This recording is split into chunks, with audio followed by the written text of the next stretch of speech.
Well, about 2 years ago, I had my only unpleasant experience ever with trick-or-treating.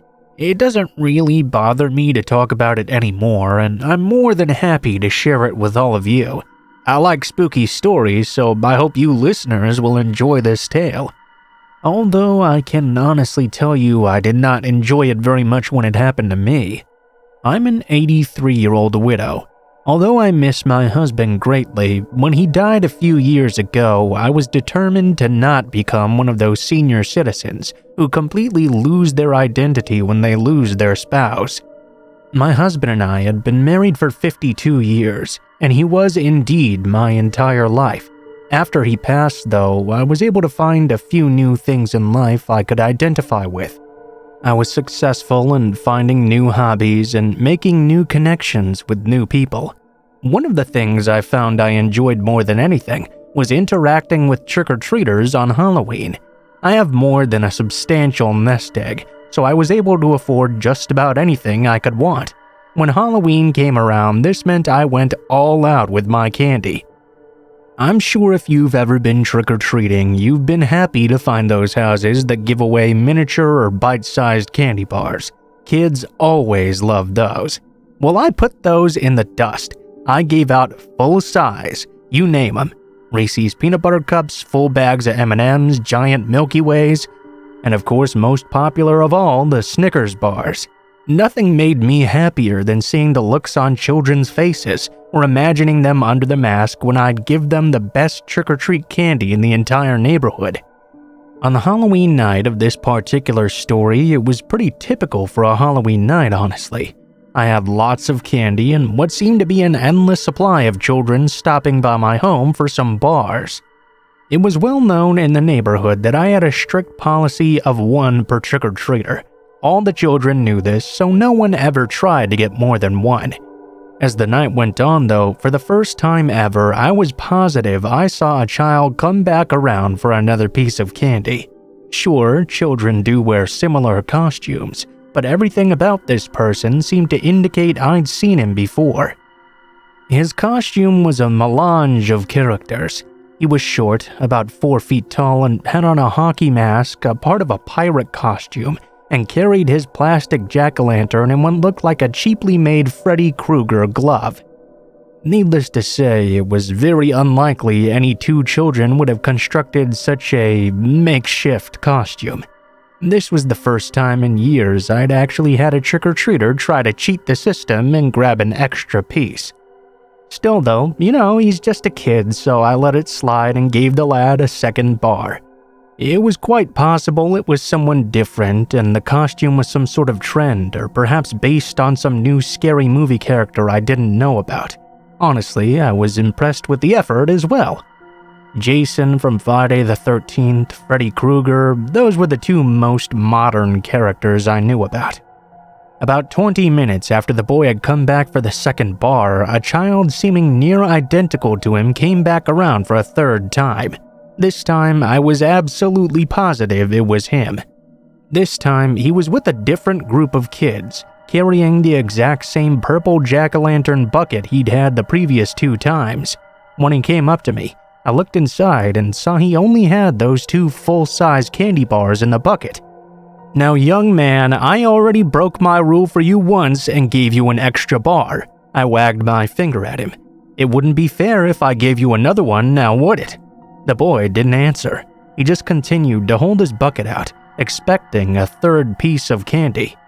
When I told him I couldn't give him anything else because it wouldn't be fair to the other kids around, the boy set his pumpkin down on my porch. He took his hand with the Freddy Krueger glove and brandished the blades at me. He waved the individual fingers one by one. Now, no need to get like that. You've already had 2 bars. Run along now, child. He paused for a moment. The boy then took his hand and actually swiped the glove at me. It caught on my arm, and to my surprise, it actually cut me. Luckily, he hadn't managed to slice me very deep. The glove had looked so cheap, probably because it was a real one that he had made himself with the real knives he had found. I screamed in pain and dropped the bowl of candy on the ground as I grabbed my now bleeding arm. The boy began to scoop out the candy of my bowl and slam it into his bucket. After finishing taking everything, he looked up at me and lifted his mask. I could see this person was not a child at all. He was a short man, unshaved, and his face seemed to look like he was in his 40s. He smiled at me, and I could see he had at least one gold-capped tooth in his smile. He lowered his mask once more and ran off giggling. The cuts were superficial, so that at least was good, but the experience itself was rather traumatic. Fortunately, the police caught the guy not long after. It seemed he had been doing this to other houses in another town before, so I was lucky that way, I guess. When you're short with one gold tooth in a small town, you tend to stand out in the crowd. They caught him, and I'm much happier that way. I still give out candy bars and still enjoy trick-or-treaters. However, now when someone asks me for a second bar, I just give it to them.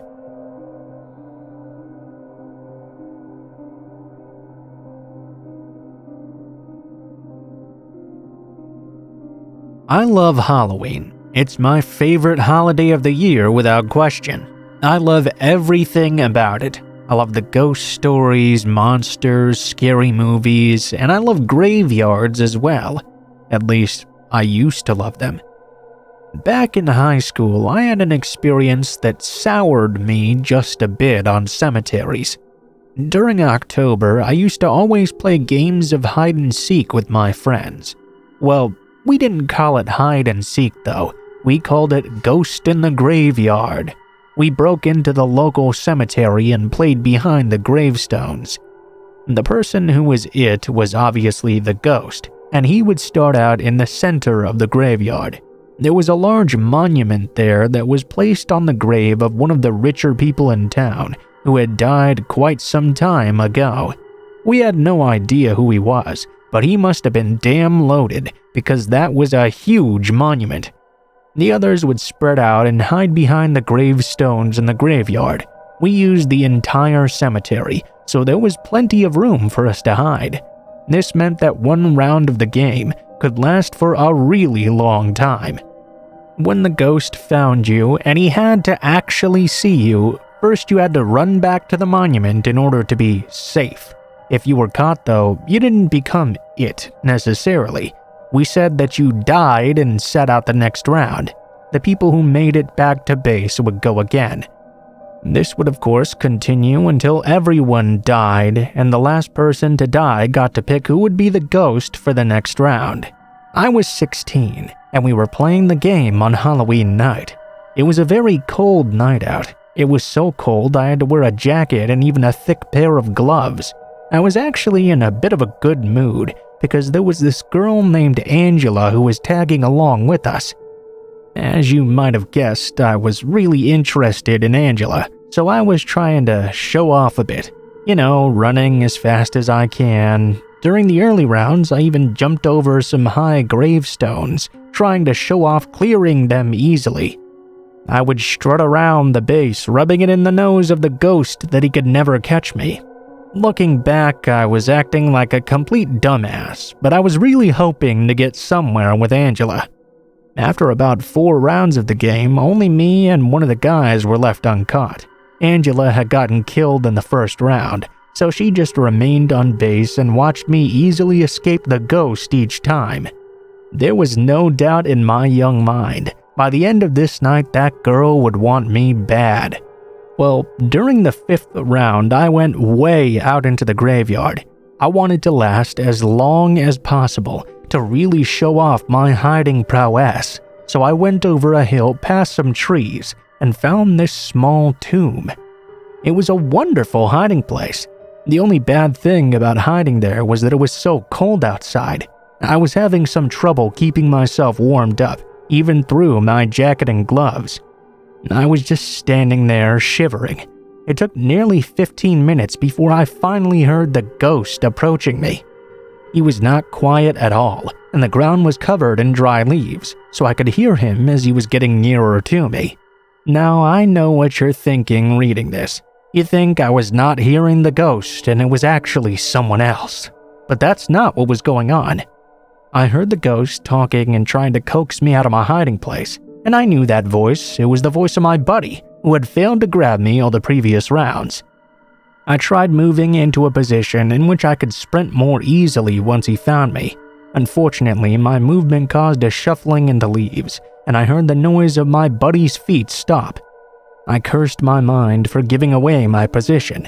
I heard the footsteps begin again, and they were coming right towards me. My buddy was whistling at this point. I couldn't just run though, because the ghost had to actually spot you before you could go away. And that was why the element of surprise was so important in this game. I heard my breathing speed up, and I braced myself to jolt past right when he found me. Now he was getting closer. I heard him. I put my hands up and got into a starting position. He was almost upon me. I leaned forward in anticipation. My buddy, the ghost, came around the side of the tomb, looked right past me, then turned around and ran away. Needless to say, I was completely confused.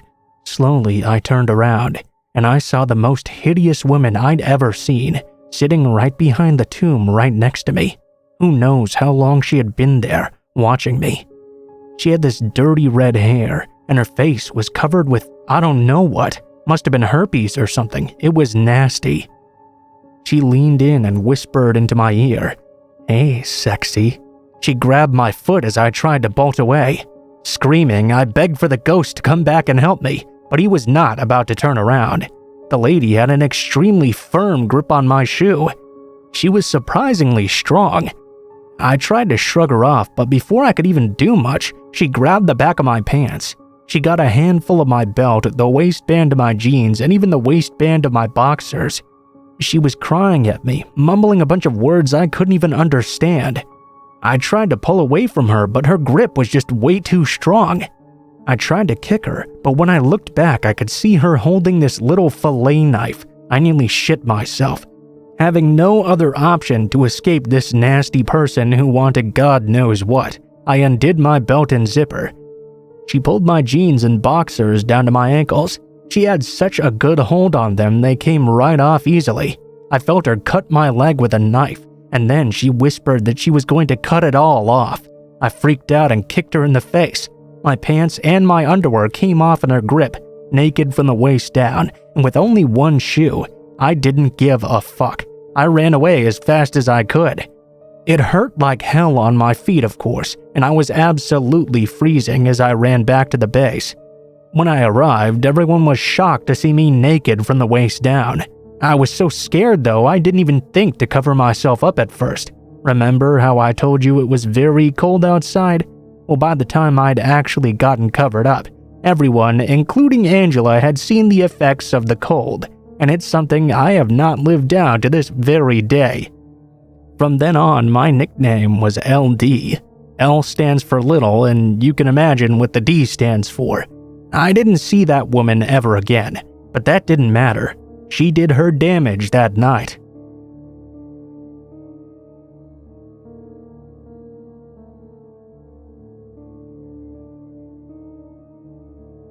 I live way out in the country in Ohio, actually.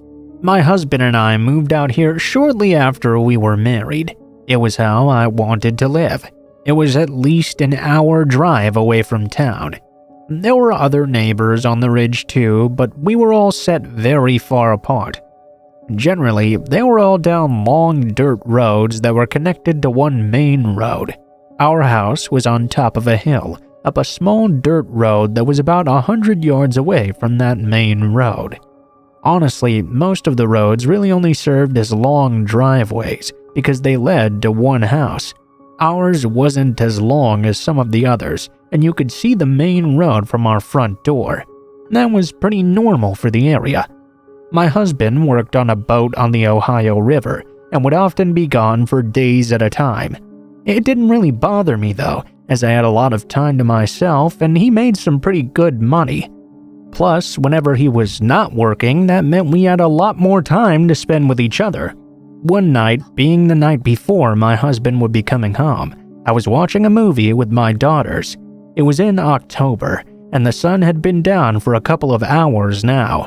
While we were watching the movie, I heard a sudden knock at our front door.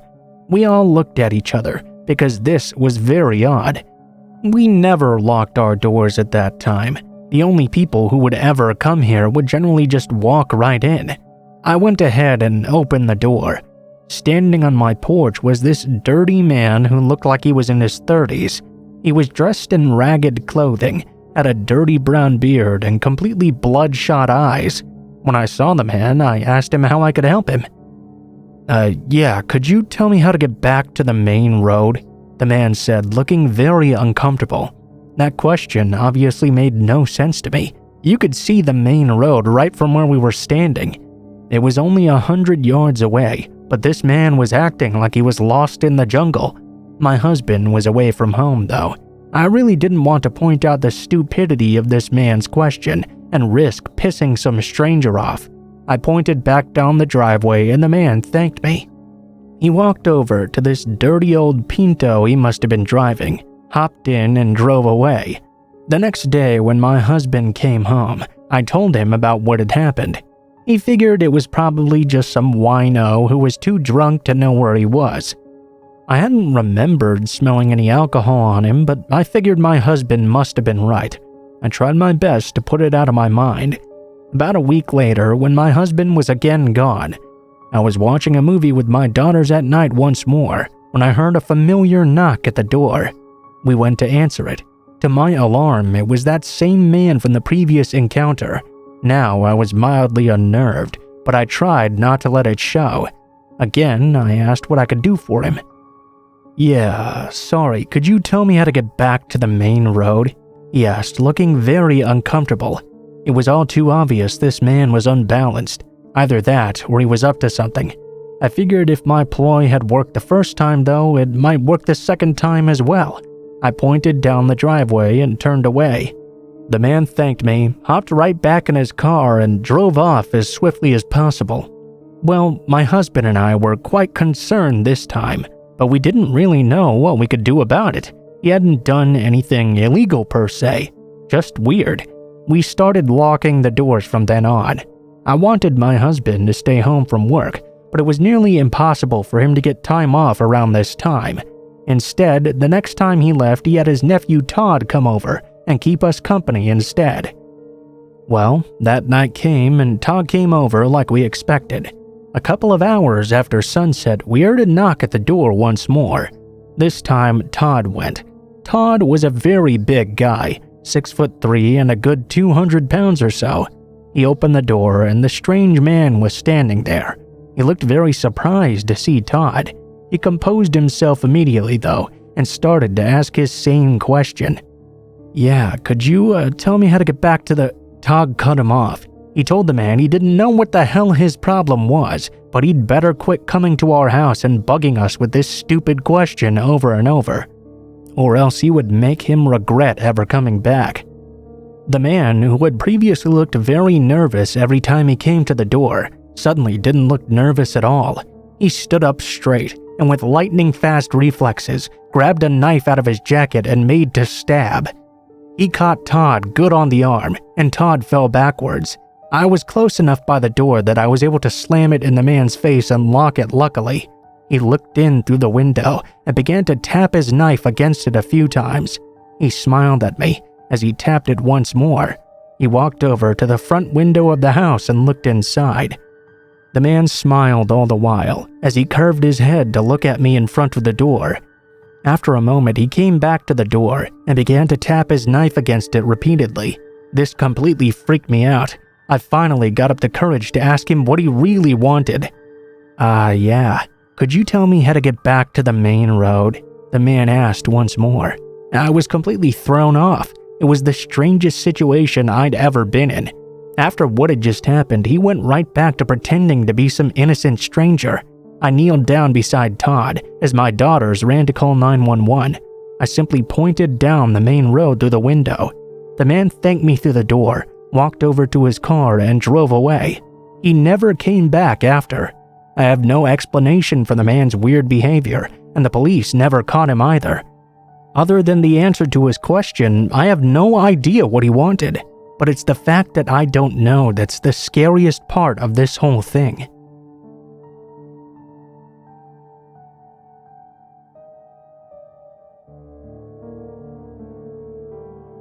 My dad was a bit of an ass. That's really the nicest thing I could ever say about that jerk. He was always drunk, and whenever he did get drunk, he became 10 times the ass he was beforehand. It was even worse when my mom left. We remained with this man, who was completely unfit for being a father. While I might seem like I'm exaggerating, trust me, I'm really not. He'd use us kids to try and make our mother miserable, which of course only made us miserable too. We grew up in the city, and as kids, we were used to that lifestyle. Our father, however, had this strange fascination with living out in the country. He wanted to move us out to be as far away from people as possible. Like everyone else, he had his dreams about what he wanted to do way out in the country, but they were all just things he talked about when he was drunk. It was all make-believe that he believed he would do anything other than lift up a bottle. I was 12 when he eventually did move us out into the country to a very rural area in Ohio. It was no less than a 45-minute drive to the nearest town. It really sucked because it meant that even for the simplest of things, my brother and I would have to get up at 4 o'clock in the morning and walk nearly 2 miles to the nearest school bus stop, then wait for the damn bus ride, which was over an hour and a half to get to the school. To demonstrate what an ass my dad was, the bus driver was actually required to drive up the road to our house, but being that our house was the only one on the road he had to stop at, my dad told him that we could just walk to the main road every morning instead. As was usual for this jerk, he made our lives hard in order to make some stranger's life easier. I don't want to get off on too much of a dad-hating rant though. It'll get way off the point of the story if I do. I'll tell you now about the freakiest thing that ever happened to me. When we lived out there, my dad and brother were restoring an old Mustang. After they got it running, my dad took it out for a ride one day. He went much further down the gravel route that we lived on. We were at the top of the hill, and the route went up and down many hills. There were no houses for miles around. In fact, when we drove further out that way ourselves, it would take at least 30 minutes of driving to find anything. It was about as rural as you could possibly get. On this particular day, my dad decided to take that car out for a test drive, and he was gone for a very, very long time. Many hours afterwards, he came back to the door and looked winded. Apparently, the battery had died far from the house, and he'd had to walk all the way back home. Of course, he immediately grabbed a beer and sat down on his lazy ass and told me to go grab the jumper cables. When I did, he told me to take the cables to the car and wait for someone to come by and ask for a jump. When I tried to protest, he told me that he had been out there long enough, and I had to do it simply because he told me to. Now, you're probably thinking, why would he send a 13-year-old out to do that? I'd had a birthday while we lived there. He had insisted when we moved out there that I learned how to drive, and now it seemed he wanted to put me to the test. Anyhow, I grabbed those cables and went out to the car. It was already dusk by the time I arrived there. I knew it would be getting quite cold as well, so I got into the car to stay warm. It didn't take very long at all for it to get pitch black, and by the time it was dark, not a single car had come by. Honestly, I didn't even expect one to. I can't tell you how long I stayed there in the dark in that car, at a complete loss as to what to do. I could hope a car would eventually come by this lonely road, but I really doubted they ever would. It's not like I could walk back home in this dark anyway. I figured I would have to just keep on waiting. After a while, I thought I saw something up on the hill, just a little flicker of light. I dismissed it at first even. It may have just been some lightning bugs or fireflies. After a period of time though, I saw it once more. It seemed to be getting closer before disappearing again. The next time I saw it, I began to get slightly concerned. When the light finally got a bit closer, I could see it seemed to be another person. I squandered my breath. Although I would have welcomed a car to give me a jump, someone walking alone in the woods at this time of night was not someone I wanted anything to do with. As a precaution, I manually locked the doors of the car and lowered myself down into the seat. I remained there in that car for a while, trying to be quiet and remain unnoticed. I guess it was kind of silly, because even if I wasn't seen, it would look weird with an abandoned car just sitting out there. At least 30 minutes had passed at this point. I thought I was in the clear. I began to wonder what I was going to do next, when I began to hear it, a tapping noise. I looked over to the driver's window to see what it was coming from. At first, I saw nothing. Then I saw 2 fingers slowly rise from underneath into view as they tapped on the window before retreating down once more. Whoever this was, they must have decided to mess with me. I waited for a while, looking at the passenger window for a bit, wondering what was going to happen next. After a while, I finally saw 2 fingers emerged. They looked like they were about to walk along the window tapping, but they stopped. I heard the tapping again, only this time it was behind me. I jumped out of my skin since my back was facing that door. I saw a second hand sneaking out from underneath. Apparently, the people who were out there were extremely amused because I could now hear some raucous laughing. I kept an eye on both windows as well as I possibly could, for the hands now began to tap simultaneously on both of them. Completely freaked out, I lowered myself into the seat as far as I could and tried to find a weapon somewhere on the floor. I reached around for a bit, and finally, with a breath of relief, my hand closed in on a tire iron. My relief didn't last very long though, because while the 2 pairs of hands were still tapping on the side windows, I saw a figure stand up from beneath the hood in front of the car, a third person. Not knowing what the hell to do, I reacted on instinct and tried flashing the lights on the guy in front of me. I was very surprised when they actually came on. They didn't just come on though, they completely lit up. When I pulled them back, the high beams came on too. Well, color me shocked. I put the key in the ignition and the damn car started up perfectly. In the moment, I didn't want to think about why my dad had tricked me. I just put the car into drive and hit the gas. Actually, I hit the guy in front of me, who wasn't able to get out of the way in time. It wasn't a hard hit though, since he was right in front and I didn't have time to build up speed. I didn't really care anyways though. These guys were threatening me, and whatever they got, they deserved. I floored it and did not stop until I got home.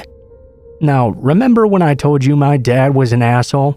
Well, as soon as I got home, he was laughing his ass off because it had taken me so long to figure out the car was never dead to begin with. It had been an idiotic joke.